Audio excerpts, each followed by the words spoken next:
There's no exact blueprint for building a happy business. No two people have the same lifestyle, the same family situation, or the same desires. So it makes sense that solopreneurship looks a little bit different for everyone. We're all completely unique beings, but when we're first getting our businesses off the ground, we're constantly looking for clues from other entrepreneurs, watching them on social media and seeing their routines, their marketing, and their services. We start to think that if our routines don't look like theirs or we're not showing up in the same way, that we're doing it wrong. And that feeling can lead us to making decisions that ultimately don't work with our lives or our hearts. One thing that I'm incredibly passionate about as a virtual assistant coach is helping service providers build happy businesses from the inside out, meaning considering our whole selves as we're designing our businesses. In this episode, I'm sharing my tried and true ways to build a business that lights you up and keeps you inspired and engaged. Keep listening if you're ready to ditch any underlying ickiness when it comes to your clients and your work and be on your way to achieving business bliss. Hey, you guys.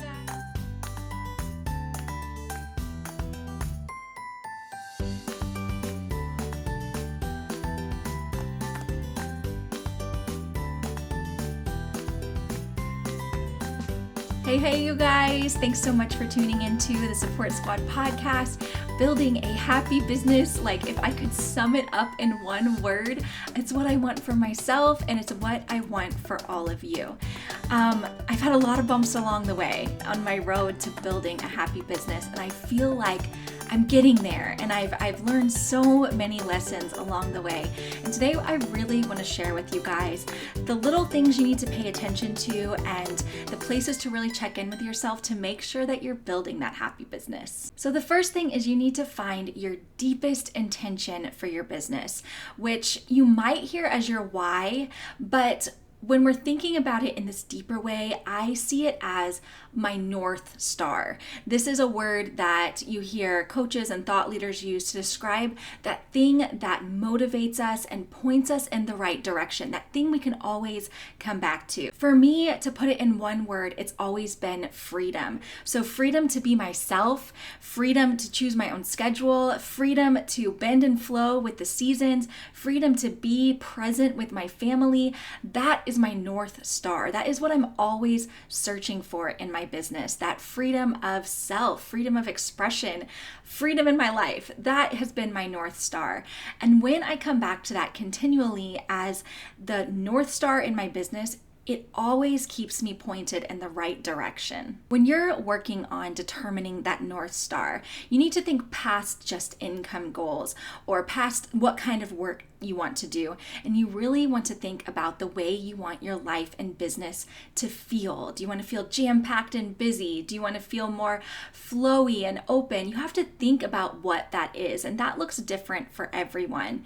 And when we can determine the way that we want our business to feel, that deeper intention of our business, we can start to make all of our decisions in support of that feeling. One thing that comes up so often when we're, not feeling happy in our business, a lot of times it's because we've been comparing ourselves to others. So we make all these adjustments in order to fit this box or to copy what that person's doing. Like, it seems to be working, let's copy that. And we start comparing ourselves in all of these different ways. We look at other people, they seem more successful than us.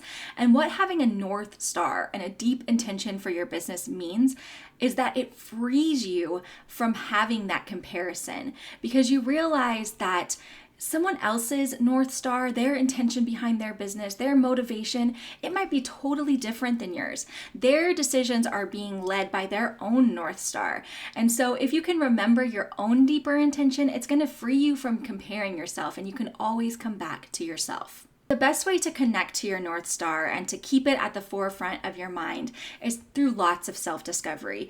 Self-discovery is something that I definitely recommend that every entrepreneur spends a lot of time with, or at least if not a lot of time, focused, intentional time on a regular basis. So this can look different for everyone. Again, this isn't about copying someone else's routine or doing something because you saw someone else doing it on Instagram. It's about finding what feels good for you, whether that's doing a quick journaling practice every day, doing meditation, prayer, reflection, all of these different things. Movement can be big for some people. Movement can bring clarity to you in ways that other things can't for some people. So there's all of these different ways that you can connect back to yourself and connect to your intention. And I really believe that having this foundation will help you to build a happy business, because you can always check back in with that North Star. So I'm really excited to announce that here in a couple weeks, I'm going to be hosting the Happy Business Reset, which is going to be a free 3-day workshop for you to find that happiness back in your business. And one thing that we're going to be doing is we're going to take a look at the offers that you have currently, the clients that you have currently, and making sure that all of those things are in line with the deeper intention behind your business. Another cornerstone for a happy business is self-care. And I want to talk about this. I feel like maybe a couple of years ago, self-care was such a buzzword. Everyone was talking about self-care with like pictures of bubble baths and like going to the spa and all of these different ways to do self-care. And so for a long time, I thought that self-care meant like carving out this like sacred time for myself, which is still important. But what I was missing was the key part, which is that self-care should be integrated into every part of our daily lives and every part of our business. So there's different ways that self-care can look as we go about our day as business owners. So for me, one thing that is a deep form of self-care is having little routines and rituals, knowing that, there's a rhythm to my day. And I don't even want to go into right now what that schedule or that rhythm looks like for me, because I don't want you to feel like you have to copy me. I want you to play with this. The key thing is finding out what you want to do to start your day and what you want to end your day. That's like the main thing. And then deciding how you're going to care for yourself throughout the day. There's so many tools out there to support you in doing this. So establishing a daily routine, even if it shifts here and there, even if it changes, having like a beginning practice for your day and an ending practice for your day is a huge thing. And it can be small. It doesn't have to be a big deal. You don't have to sit in meditation for an hour or anything like that. Small things to signal to yourself that you are being intentional and cared for throughout your day. Another form of self-care that we can use in our business that we might not necessarily think of as self-care, but are critical, are boundaries. Setting boundaries for yourself about how much you want to work, where you want to work, when you want to work. Setting boundaries for your clients about how reachable you are, about your workload. Setting boundaries is a key form of self-care, because if we don't do that, it's so easy for our business and our work to bleed into our daily life. Things get so hectic, and that's not going to make a happy business. But caring for ourselves, giving ourselves these boundaries creates blank space in our lives. When we can kind of compartmentalize things, when we think about the word boundaries, it's literally like putting a box around something. Creating compartmentalized pieces of our lives allows us for more space, which equals more freedom and more happiness. I found another really important form of self-care in my business, which it's kind of twofold, but one is automation and one is outsourcing. So when we think about our business and the things that make us happy and the things that don't, we really don't want to be spending time on the things that don't make us happy. And if we continually do these tasks that drain us, it really, causes like mental anxiety. It makes our business not fun. We can't be happy if we're doing things that drain us. So I always say, first automate as much as you can. So find automations to take care of the tasks you want to do. Are there ways to schedule things? And if you get to a point where you've automated everything you can and you're like, I just really don't want to do this anymore, outsource, even starting with small tasks. We know as freelancers that, we can hire another freelancer to help us with things for any set amount of time that we want to. So start outsourcing those tasks that don't feel good to you anymore and don't lead to your happiness. So it's those daily things, those daily routines, the way that we care for ourselves, setting those boundaries, all of those things are so important in our business.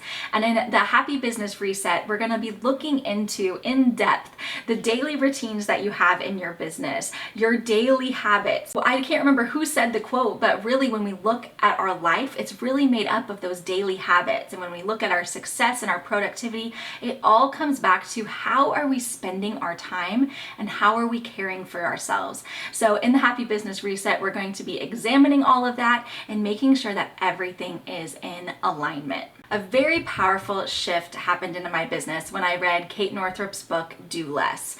So I really am someone who goes all in on everything. You know, I'm pretty extra. I always want to do all the extra things. I always want to add in new things. If I'm marketing, I want to try a new strategy, all of these different things. And I read this book by Kate Northrup called Do Less. And really what it was about is making sure that everything that you're doing, you're focusing all of your attention on the things that make the most results in your business. And I had this light bulb go off where I realized I was doing so many things in my business because I thought I should be doing it that way, or it just had become part of my process. And I realized there were so many things that I could cut out. And I tell you, when you cut out even a small thing, you open yourself up, you open that mental focus up so much more for the things that matter. So for me, a big part of that is in my marketing. Clubhouse is this powerful marketing tool, this powerful platform that I'm seeing more coaches, more service providers use. It's basically kind of like live podcasting, if you're not familiar with it, where you create these rooms and you get to have live conversations with people. And it is so incredibly powerful. I've seen it make huge shifts for people that I know in their businesses. I tried it out and I just was not feeling it. Even though I knew it worked great for other people, even though I knew how powerful it was, I really found that it was not aligned with like what I wanted to focus my attention on. I'm like way more inclined to want to put more effort into my podcast, more effort into my Instagram and TikTok content. That's where I was seeing the most results. And I decided, Clubhouse is just not going to be something I'm going to do. Even though, people are inviting me to do it, even though I know it's creating huge results for other people, ultimately it doesn't feel good for me and it doesn't fit in with my marketing strategy. So going back to wanting to do less, that was something I just decided I was not gonna do. In the past, when I was thinking that I had to do everything, I probably would have done it, and it probably would have continued to stress me out and taken away from my happy business and taken away from that North Star feeling of freedom, of wanting to show up in the way that I want to show up. And so I really just decided, you know what, this isn't for me. And it's like a great decision. I feel so strong in it because I know that my North Star might be different from other people's. The results that I'm seeing in my business, I might be seeing in different places than other people that are enjoying Clubhouse. So we can't look at the strategies that other people are doing and think just because they're working for them that we have to implement them. Really focus on the places where you can see the most traction. And that's where it's really important to start to track things in your business. Start to see where your web traffic is coming from. Start to see where your leads are coming from, because that's where you want to focus most of your time.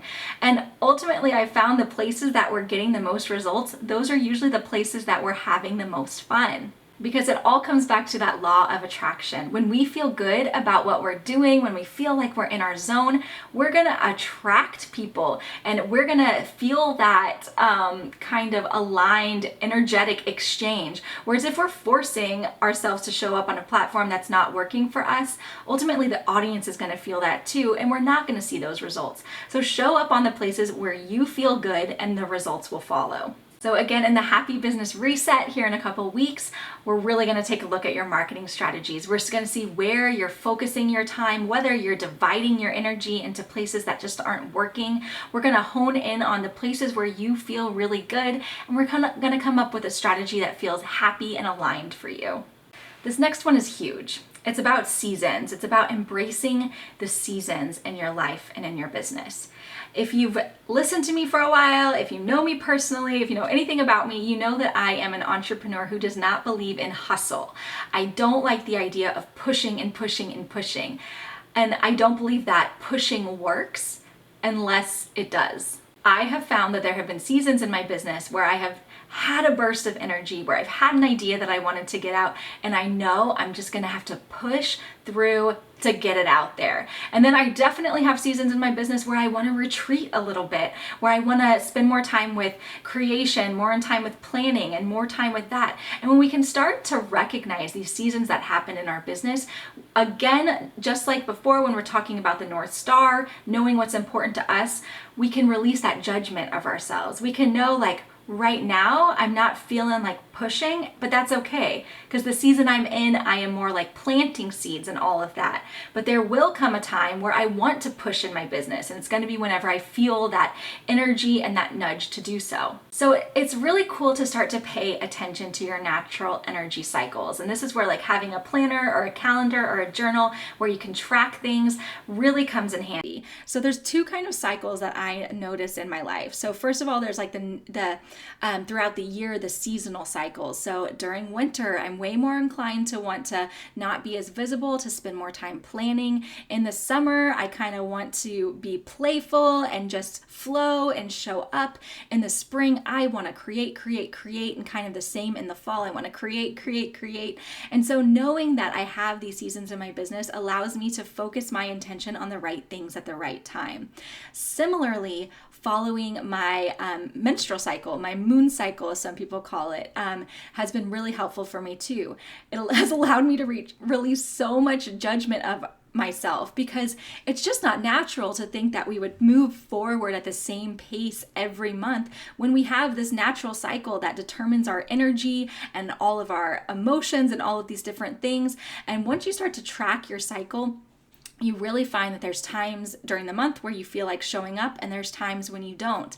And by the way, if you don't have a cycle, you can still track yourself. Most people are on some kind of, if it's not a menstrual cycle, some kind of 30-day cycle. And if you want to start somewhere, you can start by looking at the moon, the phases of the moon, and you might find that you find a rhythm with that. So you don't have to have a cycle in order to start to track the way that you feel throughout a month, that your energy levels, the things you feel motivated to do throughout the month. And that's something I've talked about a few times with my support squad members, is I'll plan my month around it. I know that for a certain week during the month, I kind of want to hide under the covers and play in Canva. So that's when I'm like designing new graphics, getting my Pinterest stuff ready, all of that kinds of stuff. And then during another week in the month, it's a week where I always feel like I want to be out, I want to be talking to people, connecting, and I just release any judgment of myself if I'm not feeling during certain tasks, during times where I'm not naturally inclined to it. And judgment is one of our biggest happiness killers, and like self-judgment. And the more we can do to release self-judgment, the happier we're going to be in our business. And embracing seasons in our life is one of the best ways we can do that. Another one of my tried and true, absolutely non-negotiable ways of building a happy business is having the support of others behind me. So having those cheerleaders in my life, having community to fall back on. So I've noticed something really powerful in my own support squad membership. I've noticed that the people that play full out, that show up, that do the work, that participate, those are the virtual assistants that not only find more success in their business, but also seem more energized, lit up, and ready to show up every day. By building community, they feel support. It's empowering to be in contact with other people that are working towards the same things you are. And a lot of times in our daily lives, it's difficult to find the people that understand the unique joys and struggles that it is of being a business owner. So I really recommend, if you haven't taken the time to find your own community of like-minded business owner types, really recommend that you do that. The support Squad membership is closed right now, but will be opening at the end of the month. So you can join the waitlist at thesupportsquad.com/membership. But if it's not the Support Squad, find some place, any place that feels aligned with you, where you feel welcomed, where you feel supported. Because as we go through those roller coasters of our business, this again comes back to judgment. We can judge ourselves for feeling like things are hard or struggling with things a certain way. And what you realize when you're in a community with others and you can talk these things through is that everyone goes through the same things. It allows us to again release that self-judgment and find that connection, and that equals happiness. So in the Happy Business Reset, community is going to be a huge part of it. You're going to get to meet other service providers. So if you haven't dipped your toe into connecting with others in the industry, this is going to be a great opportunity to do it. So I hope you found some wisdom in this. This is really, really precious to my heart to talk about these different things, to take these steps to build a happy business. It's an ever evolving journey for me, like checking in with myself, finding those things that really work for me. One thing I like to say is that I want virtual assistants and service providers to build businesses that feel more nourishing than draining. And I have been in that place where my business felt draining. And I'm now in such a place because I know my North Star. I always know what I'm working towards is that freedom. I've tapped into self-care deep by hiring a team, by having these daily routines in my life. That has been huge for me in finding that happiness in my business. And the community that I am part of in the Support Squad membership, the community that I'm part of with the other coaches and people that I've met online have really supported me in my journey. So I hope that you'll take some wisdom from what I've said, go out there and never stop trying to make yourself happier. Happy businesses are what I'm all about. So sending you so much love and hoping that you can build a business that makes you as happy as mine finally feels for me. Thanks so much for tuning into the Support Squad podcast. You can check out the show notes for this episode on thesupportsquad.com. Ready to bring more sparkle and shine into your day today? Join me August 25th through 27th for the Happy Business Reset, a free 3-day workshop to help you create a more happy, productive, and profitable service-based biz. Each day you'll get a workbook and a live training with me where we'll cover a different area of your business, from daily habits to your offers and clients to your marketing strategy. It's time to get your happy back. Join us August 25th through August 27th. You can register for free at thesupportsquad.com/happy. That's thesupportsquad.com/happy.